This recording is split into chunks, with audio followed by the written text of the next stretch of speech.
Have you ever walked into a kitchen ready to grab a quick snack? Imagine two scenarios. In the first one, a big, tempting bowl of chocolate chip cookies sits right at eye level on the counter. The apples, the bananas? Which one are you more likely to grab? Probably the cookie, right? It's just right there.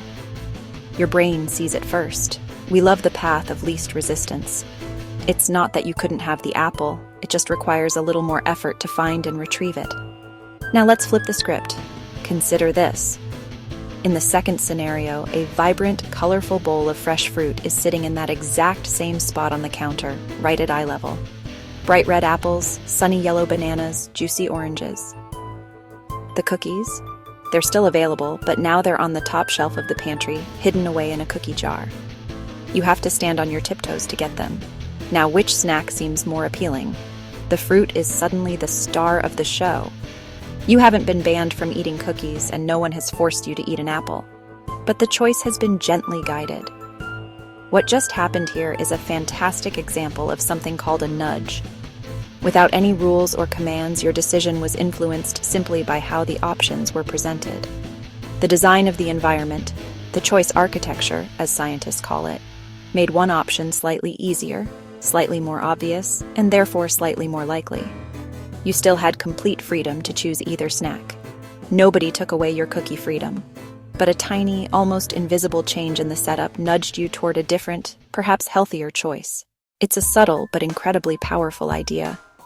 This happens to us all the time, in ways we might not even notice. Think about the layout of a grocery store, where the milk is often at the very back, making you walk past thousands of other products. Or think about the default settings on your phone or computer. These aren't accidents, they are designs. They are small pushes in a particular direction. Understanding how these little pushes work is like gaining a superpower.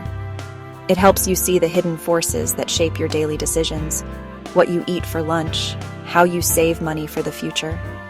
Science is cool. So, what exactly is a nudge? Let's break it down.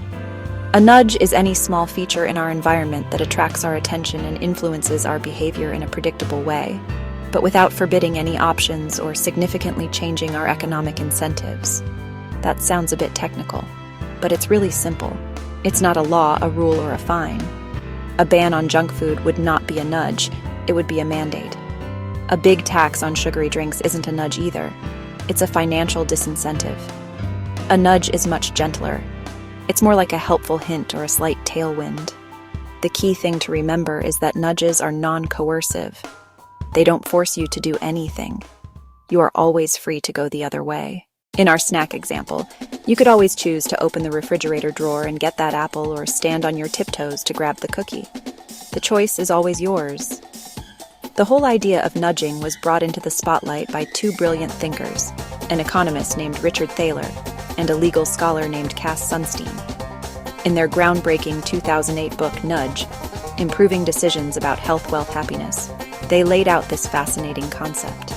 They saw that people, even really smart people, don't always make the most rational choices. We get distracted, we procrastinate. We often just go with the easiest option. Instead of trying to force people to be perfectly rational, they asked a different question. How can we design systems that help people make better choices for themselves? To describe their philosophy, Thaler and Sunstein coined a very interesting term: libertarian paternalism. Whoa, that sounds like a contradiction, right? Libertarian is all about freedom and individual liberty. Paternalism is about guiding people, like a parent might. But putting them together makes perfect sense in the world of nudges. The libertarian part means that people should always be free to choose. No options should ever be blocked or banned. The paternalism part comes in because Thaler and Sunstein argue that it's legitimate for choice architects, the people who design our environments, forms, and systems, to try to influence our behavior in a way that will make our lives better. If we can make it easier for people to save for retirement, choose a healthier meal, why shouldn't we? One of the most famous examples is the Save More Tomorrow program, also designed by Richard Thaler. Many people want to save for retirement, but find it hard to start because it means having less money today. So, this program asks people to commit now to saving more in the future, specifically each time they get a pay raise. Because the money isn't coming out of their current paycheck, it feels painless. It's a brilliant nudge that uses procrastination to our advantage. Another powerful nudge relies on the default effect. We humans love defaults. We often stick with whatever option is pre-selected for us.